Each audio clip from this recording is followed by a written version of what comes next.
Musibe omuti abalungi abagalwa bajekomedeko ku PJ the News anka calling bulijjo nkwanirizaako mu dakiika eno nyina ate nga nyongera okukwebaza gy'otussaako engalo gy'osinzira okubanga otambuza obulamu. Ntandise ne poliisi mu bitundu by'ensanje eno yakutte omusajja atemera mu gy'obukulu ana ng'ateeberezebwa okusobya ku muwala we ow'emyaka 14 ekintu ekyatabudde abatuuze wamu ne mama w'omuwala ono.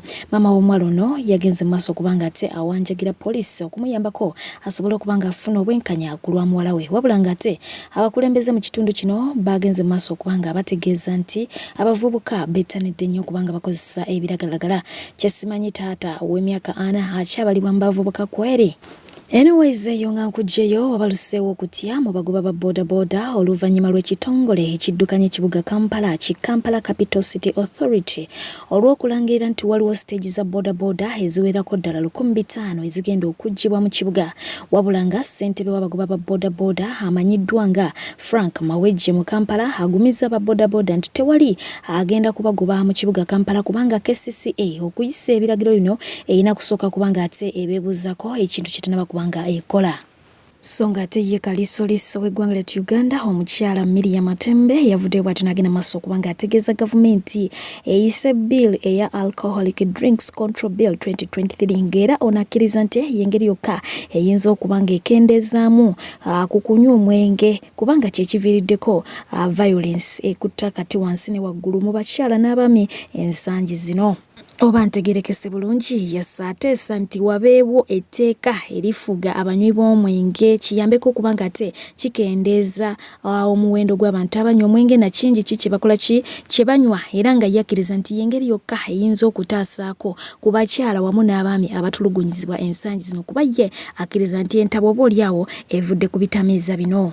Songa ateru yeno sanyu jerere anti-president w'abantu omukuru Kyagulanyi Ssentamu alondeddwa okuvuganya ku ngule eweebwa abantu abasinze okutakabanira emirembe mu nsi yonna eyitibwa Cinema for Peace Honorary Award ngeno etegekebwa aba Cinema for Peace Foundation abali e Bugirimaani. Engule eno omukuru Kyagulanyi Ssentamu agenda kubanga ate agivuganyako n'abantu ab'amaanyi nno ddala basatu okuli omutukuvu Papa Francis okuli munnabyabufuzi omugundi obulungi ennyo okuva mu ggwanga erya Amerika era nga yavuganyako ne ku ntebe y'obwa president bw'eggwanga eryo amanyiddwa nga Hillary Clinton omukyalo oyo so nga ate ne yaliko ssaabawandiisi w'ekibiina ky'amawanga amagatte United Nations Ban Ki-moon naye agenda kubanga ate agiriko bulambalamba. Kino no kiviiriddeko abantu nga bamutima 5-star general abalaga nti bali eno bali eri babuukabuuka wakyawa NUP enkeera bw'ajagala wabula nga ku mulundi guno emujjeyo okubaako byayogera kambikuweeko ate oluvannyuma tweyongereyo. Bw'obanga baakusasula ovume Kyagulanyi sente za Museveni zizzeeyo kubanga tojja kusobola. Bw'obanga toyagala Kyagulanyi ogenda mwagala lwampaka. Mbadde netegereza awards zino mwe banominatinze Mr. President. Actually bamuwadde na award. Bonna bulaba bano babawadde award. Naye netegereza abantu bali nabo amagezi ne ganneesiba like what the fuck? Category yemwe erimu papa. Papa. Wait a minute. Category yemwe erimu omukyalo ono. State. Why United States? As in Chichi abana ba noopu kino nzeze kasoso kiraba right now amawulire gonna gani badde gatimbye Kyagulanyi everywhere naye okujja kuba na Uganda etima ne fitina gye mulina n'obutayagaliza Kyagulanyi ntebe y'aba president bino temwabirabye mwina n'obudde bwogera ku pressure nga president ali ne papa mu awards ezimu. Mr. President, His Excellency Robert Kyagulanyi Ssentamu. What are you saying? Kibanda omutuufu, the original Kibanda. Abantu bokka baali nabo mu award. Kyagulanyi muvuddeko, si kyalina kye nkugambayo, yegwe president. Museveni avaako ddi. Museveni, va mu ntebe y'omwana. Va mu ntebe y'omwana. Abaana ba popowa, mukimanyi bulungi twazannya firimu egenda okujjako Museveni. Firimu yaffe abajetuuse. Musirise. Leku zino bana bannopo muli bebafu mukondooza nkomewo musitulwago. Kakomo musitulwago. Akonno nkakuwadde lwa nsonga nti omuntu asobola okubeera mulabewo mu ngeri emu oba endala naye alina waatuuka n'akola kinakkiriza mutima y'omu kubasingira ddala okuba nga batwala Kyagulanyi saketi ku mukutu ogwa TikTok.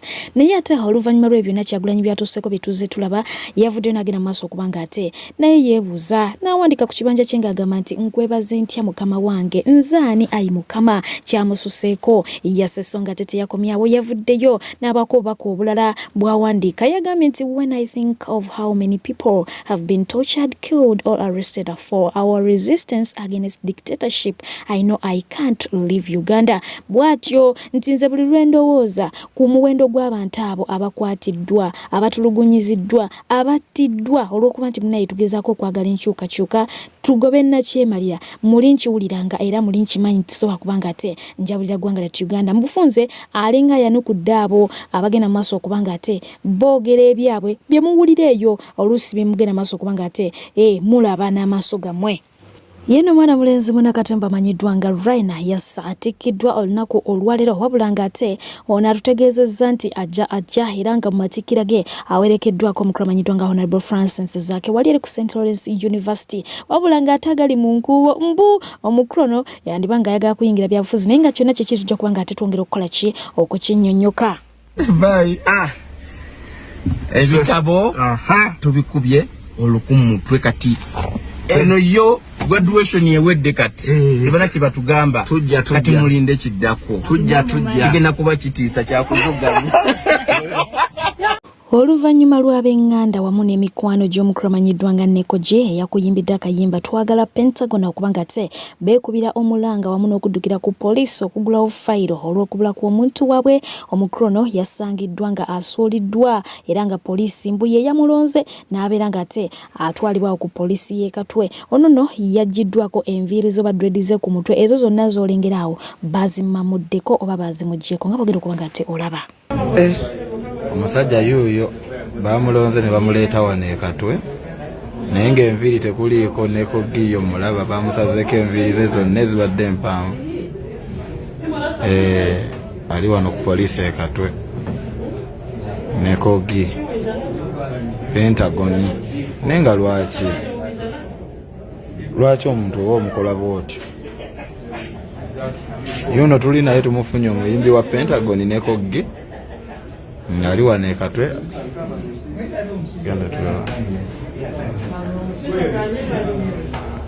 Tumufunye ali ku poliisi e Katwe Neko. Tuli munda mu ofiisi naye bamusalako enviiri baziggyako zonna ajja babuulira bamusudde busuuzi eyo era twamusanze ku poliisi e Katwe nga poliisi emukutte emulonze.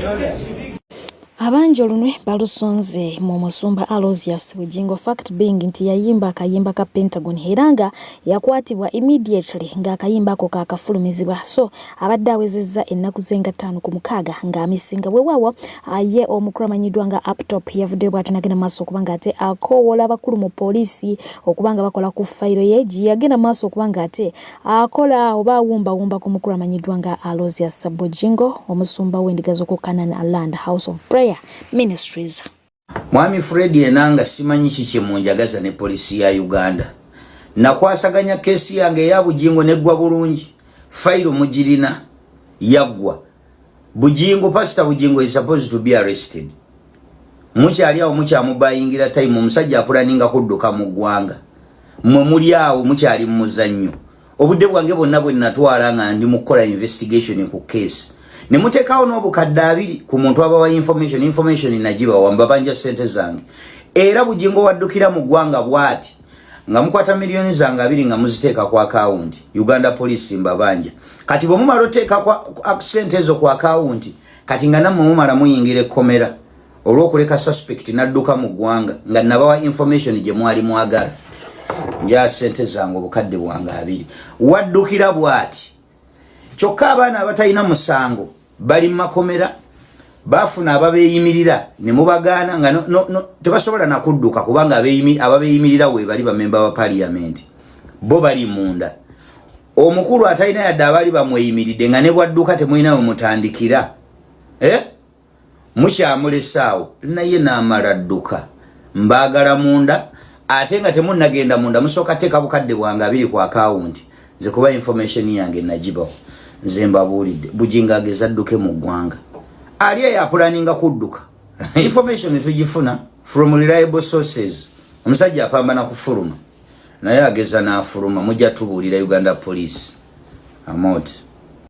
Mu nsonga za gravity omutujju okubanga ate avaayo n'akukulumira omukulu Bakyagulanyi Ssentamu aka Bobi Wine ye omukulu amanyiddwa nga Saymore official oba Saymore kawalata omukozi ku BBS Fiina yavuddeyo bw'atyo n'agenda maaso okubanga ate awolereza omukulu amanyiddwa nga gravity omutujju n'agamba nti Bobi Wine yakoze ki yakozeemu bubi okubanga munange terminating oluyimba lwa gravity omutujju ekintu ekiviiriddeko abamu ba foot soldiers okubanga bagamba nti gwe katukuzukuse. Omukulu Saymore kawalata buno bubaka bubaira nsaba bukutuukeko ssebo. Omulundi omulala obeera olina kyoyagala okwogera sooka okirowoozeeko nnyo ng'okozesa ku bwongo bwo Katonda bwe yakuwa kubanga era omugaso gw'obwongo kusengeja ebifuluma mu kamwa kaffe. Okitegeera tosobola kuvaayo n'ogamba His Excellency Robert Kyagulanyi Ssentamu nti ye mukyamu nti era gravity yabadde mutuufu. Okitegeera gravity yeeyiya Kyagulanyi abayita yena kukola bw'ati ani yeeyiya. Omanya abantu bameka gravity oba bakubye ebikono olw'okuba tebavaayo ne boogera. Ekyokubiri His Excellency Robert Kyagulanyi Ssentamu gravity yasoose okukozesa sounds ze teriyo baana baddamu nnyimba ze lwali yali ajjeeyo lwaki bajjeyo lwono kitegeeza yakozesezza akamanyiiro nayagala okulinnya ng'akozesa ekibuli nti ye w'amaanyi untouchable tasobokwa. Okitegeera ekintu ekyo kakati waye bamunyigiriza ssebo bano ba gravity bamala kubasasula ne bajja bakola eki bamanyiira ate ono olw'okuba bamufuula cash crop yaliko gwe muti gwe banyinya ne bafunako kye bafunye bagenda mu state ne bafunayo akasente banabbanya ne babanyigayo kye babanyize ne badda ate kuwona akola kyabulanira omunaku. Okitegeera ekintu ekyo so muganda wange njagala okwesa obwongo bwo tomala kwogera olw'okuba nga ssebo mulina platform zawe muzikozese nga mwogera ebyamagezi ssebo mukama wange. Omukulu amanyiddwa nga Wuma Lukiseka alina ensonga z'alese yassa ku Uganda, Tanzania, Rwanda, Kenya, Burundi, Congo. Ensi ezo weewaawo ezo sigenda sobola kubanga ate nzikunnyonnyola nze nga nze wabula ngenda kubanga nkutuusako omukulu amanyiddwa nga Wuma Lukiseka ng'akunnyonnyola ku nsonga ezo olabe oba olina kyolondamu oba tolina kyolondamu ate oluvannyuma tubeere nga bano abasajja baali baagala kuzimba kye bayita empire nga be bafuga Burundi, be bafuga Congo, be bafuga Tanzania, Rwanda, Uganda, be bafuga South Sudan ne Kenya. Kenya yo yabalema kubanga ina system eri strong.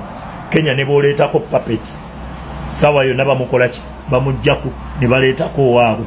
Usigera Tanzania abo babalabukirira dda tebabakiriza mu system zaabwe.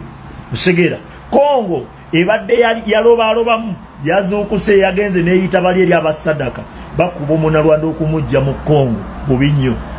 Burundi yatuuse ekiseera neyimirira negamba nti buli munnansi wa Rwanda fuluma daye Rwanda era boda neziggala Burundi. Sawa zino ensi gye basigazza Rwanda ne Uganda. Rwanda omukongo Sekedi yatuteyo biru mu parliament ayagala bamuwa obuyinza mu parliament alumbe Rwanda.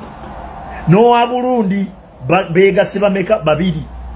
Sawa zino wa Tanzania yasindisa amajewa yasindisa amaje Congo bakubowa Boko Haram kitegeza no wa Tanzania tali mu system yaabwe kati bali batya bali kubunkenke ekyo kyobomanya byonna bye babala abasajja abo babala okufuga enseno naye atenga bafuga bubi bwe buzibu bwabwe bali arrogant nnyo basiru nnyo banayinza sirabanga ku muntu musiru nga bantu abo nebo musemberera ne yesesa ne abanga yeyogeza nabanga banayi basiru banamwe ne baba wensi yabo nga bakitegeera nti muli bana Rwanda muva Rwanda nini bakuwofuge no tuko kuyisa banno botu ngebyonzira no tabaganda baffe ngebyonzira kati tunulira baganda baffe bamachete nalabye bamachete nga bava makomera nga bali strong nga kitegeza bamanyi kye bafiiririra baganda bange mwanzizizaamu amaanyi nalabye Olivia Lutaya nga bali strong baganda bange mwanzizizaamu amaanyi tetugenda kuba disappointinga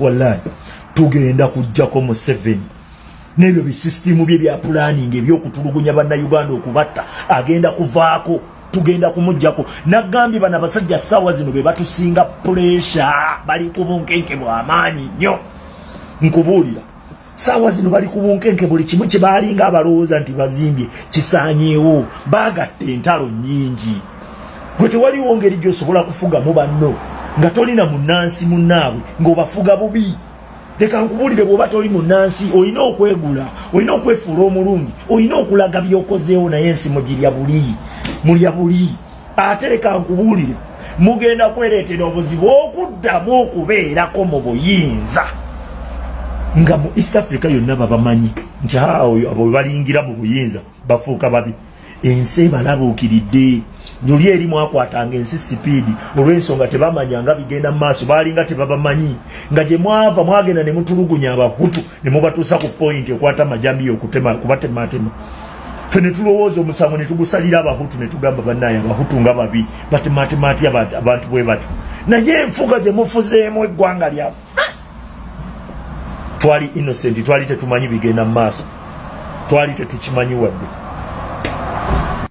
Omuyimbi amanyiddwa nga Bire Kasodde yasiyabaddeko ku live emo n'omukulu amanyiddwa nga MC Kapale era ng'oyo we yasinzidde n'agenda maaso okubanga ate anenya Gravity okuwalampa omukulu amanyiddwa nga Robert Kyagulanyi Ssentamu nabo ngenda kubanga ate mbakutuusaako owulire biki bye baayogedde endowooza yaabwe eyimiridde etya jjukira nti buli omu aba n'endowooza ye endowooza zaffe lubeera tezifaanana so kamba kutuuseeko ate oluvannyuma tulabe butya bwe tukiwunzika olunaku olwaleero.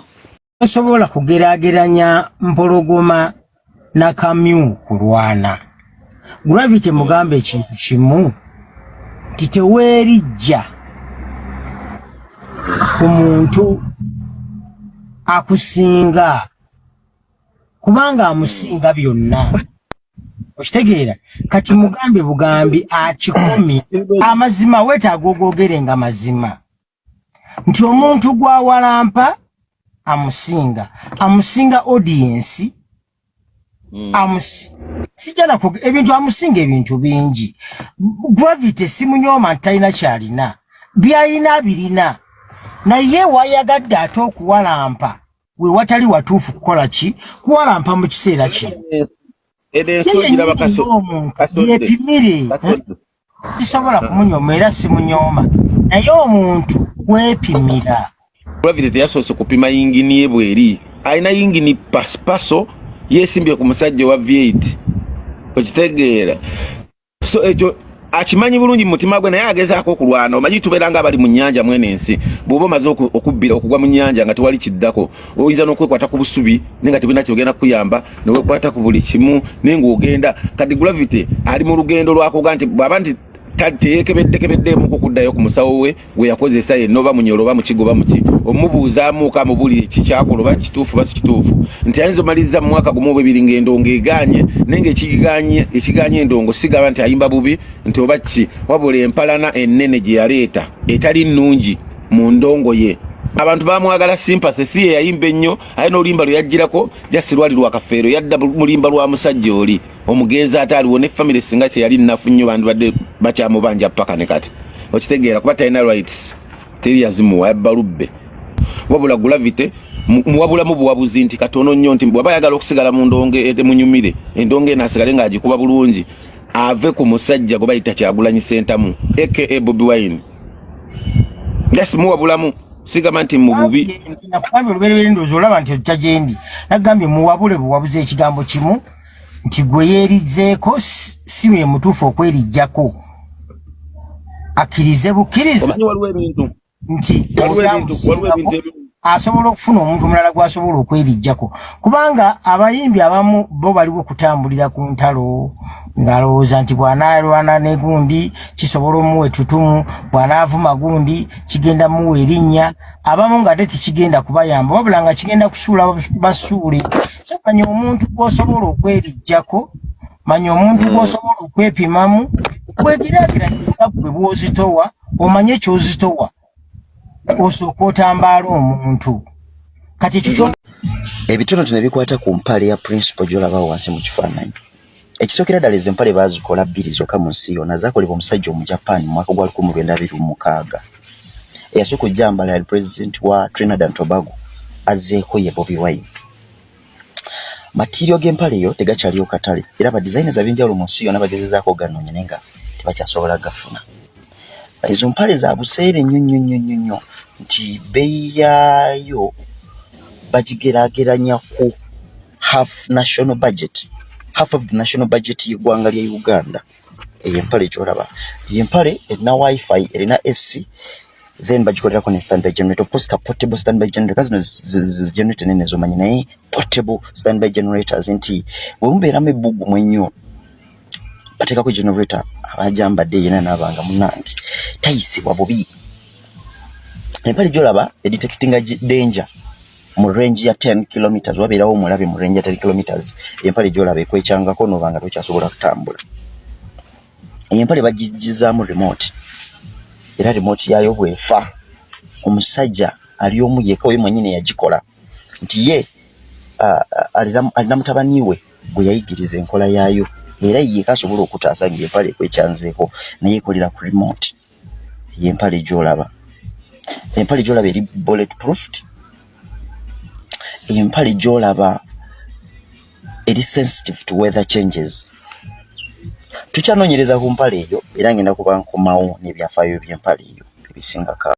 Weewaawo y'omukyala Cinderella Baby yavuddeyo bw'atyo ne yeebaza abagoberezi be n'abategeeza nti basobodde okuba nga baweza 1 million followers. Okitegeera naye nga yeebuuza bano abakozi atya okuba nga basobola okujja mu konsati ye bonna so ng'ate mu ngeri yemu social media inlo omu yeebuuza abayimbi abakyala bajjawa ssente kubanga bw'atunulamu Spice Diana ayinza okuba nga net worth ye esingira ddala kati y'omukulu amanyiddwa nga Dr. Jose Chameleone bw'otunatulamu essaawa eno. Spice Diana ekintu akikwasiza maanyi agenda mu maaso okubanga ate apambanira ddala eggwanga soli yeebuuza essente azijjawa. Omukyala amanyiddwa nga Fiina yagenze mu maaso okubanga ate akomentinga ku nsonga y'obutambi obw'obuseegu obusaasanidde mu masimu g'abantu naga nti ekyo kya butonde omuntu wabeera mu mukwano ebiseera ebisinga bakola obutambi obwo era nga ye akiwagira. Yes, agamba batamanyi mukwano muyinza okuba nga mwebuuza bujja butya mu masimu g'abantu wabula abo be mubuwa be bakyamu era nga akkiriza nti abasinga obungi ku mmwe obutambi obwo mubuyina era mwali mubukozeko. Ate nga ye omukyala amanyiddwa nga Bad Black ayongera okuba nga akomerera SB4 ku mulundi guno amulumiriza agamba nti ayina omukyala okuva e UK oligo nabalagako luli era mbu omukyala ono abateeseteese entambula ya SB4 mbwe empapula zaawedde dda abeere ng'agenda okubeera eyo. Naye ate mu mawulire amalala ge nafunye nti omukyala ono tebeeyagala ne SB4 era ali innocent about okwonoona obufumbo bwane bwa Ani mbu they only paused for a picture ng'omuntu w'onoopozinga n'omuntu naye mbu relationship teriiwo okusinzira ku genfunye naye nga abangi balumiriza nti beeyagala ne SB4. Weewaawo ye Grace Khan yavudde n'agenda maaso okubanga ate abategeeza mulekera okumubuuza ku bya Prince Omar. Okitegeera akyali mwana muto asobola okufuna abakyala abalabuna bakola kibayagala ne Grace Khan yakkiriza nti ajja kufuna omusajja omutuufu mu ngeri emu oba endala yamala n'abeera ng'ate akkiriza. Era ng'akkiriza nti obulamu busobola ogoyinga on byaliwo ne bibeerawo ne bivaawo ne biggwawo ng'era mu bulamu bw'abantu abalala bonna webize bibaawo wadde ng'ate baafunamu omwana kyatejjusa so ng'ate olunaku olw'eggulo gabadde mazaalibwa ga paatu yes twamujaguza mu ngeri efaanako bw'etyo so ngera kuba ng'ate mbasibulira n'abalungi abaagalwa n'embeebaza okuba nti mwe bali kutambula naffe nenyongera okujjukiza nti for airport pickup mukwano tutubuusa maaso jangu bere ng'ate otuwa ku ssente abantu b'e Saudi baanyize embusa abatumiddeko kale batumiddeko nnyo bakyali bange mwena abali e Sauda mbadde PJ nga bulijjo right now I sign out.